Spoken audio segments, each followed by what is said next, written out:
At 42, when we filmed Sue in the karaoke bar, she brought Glenn along to watch her sing. We just met and things are going well, but now obviously things are going very well. Well, we've been engaged now for about 14 years. I'm not beating any records, but it's quite a long time, isn't it? Yeah. Well, to tell us more about the series 56 Up, a series documenting the lives of a group of people over the past 6 decades, I'm joined by the programme's producer, Claire Lewis. And Claire, remind us how this series came about and what they initially thought it might achieve.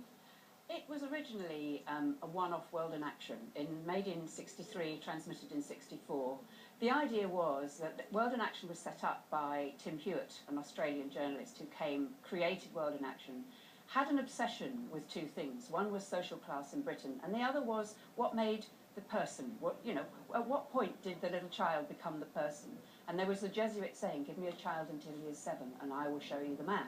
And he put those two ideas together, and he sent off this amazing crew who'd never done anything like this before, gave them a very short time to do it, and they came up with 7 Up. Absolutely magical film, the first of its kind. And it has revealed an awful lot about society and inequality, but also the poignancy of childhood aspirations. Absolutely. I mean, the thing about 7 is that it's a really interesting age in terms of children. They're still in the fantasy, they've still got the innocence. By the end of the 7, towards 8, they're beginning to lose that and they're beginning to grow up. And so what you get in 7 Up is all the innocence and magic and optimism of the 60s, honestly, and just the joyfulness of it, really. It also really focuses on the drama of ordinary life. Why do you think that's so appealing?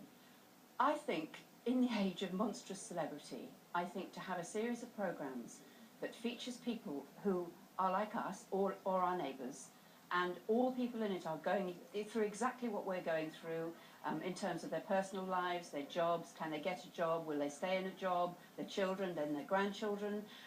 It's actually about the bravery of the human life and how people get through their lives. And to have time to spend with ordinary people, hearing them and listen to them is absolutely wonderful. And people like that, they understand that. They know the characters because they are us, actually. That's what it is. But also, they know the characters because they've watched them over all the years. Every 7 years, we've sat down and watched these documentaries.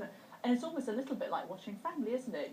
Family you haven't seen for a while. It is. I mean, it is like watching Family, and I'm sure that's what the audience feels, especially people who are roughly that age. You know, the people who are around about 50 to 60 all identify massively with that group of people. And for me, they're like Family. But yes, you come back every 7 years and say, oh, what's happened to them? Have they changed? You know, have they had any children? Have their children had any children? And how are they now, basically? And it is people love it. They absolutely do. And of the original 14, not all of them have featured in all of the programmes, but you've got 13 in this latest one, which is a good number. We have. It's been absolutely wonderful. Who's not in this one? Well, the person who's not in this programme is the person who hasn't been in the programme since 21. Which is a real shame because it's like a jigsaw with a piece missing. And we've got all the pieces back now, bar one.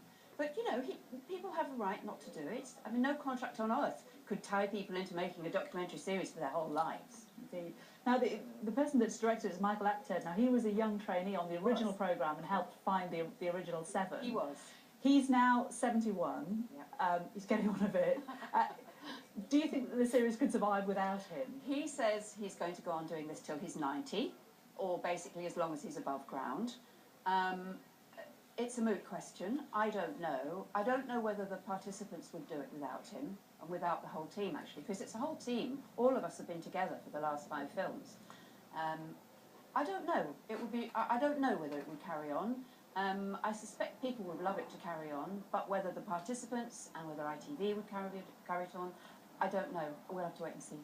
And when you look at the pace of the programme and how it's constructed, it's very different from a lot of the reality programmes that get commissioned today. And this, I suppose, was pretty much one of the original reality programmes. Do you think this kind of programme could ever be commissioned today?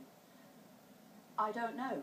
I don't know. I would hope it could, actually, and I would hope it could because I think ITV is coming through a really wonderful period at the moment. I think things have changed a bit.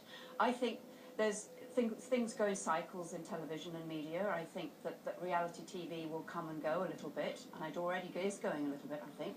And maybe, who knows, you know, personal testimony, straight films, who knows? Well, good luck with it, Claire, and many more 7 Ups to come. Thanks very much. This is Sky News.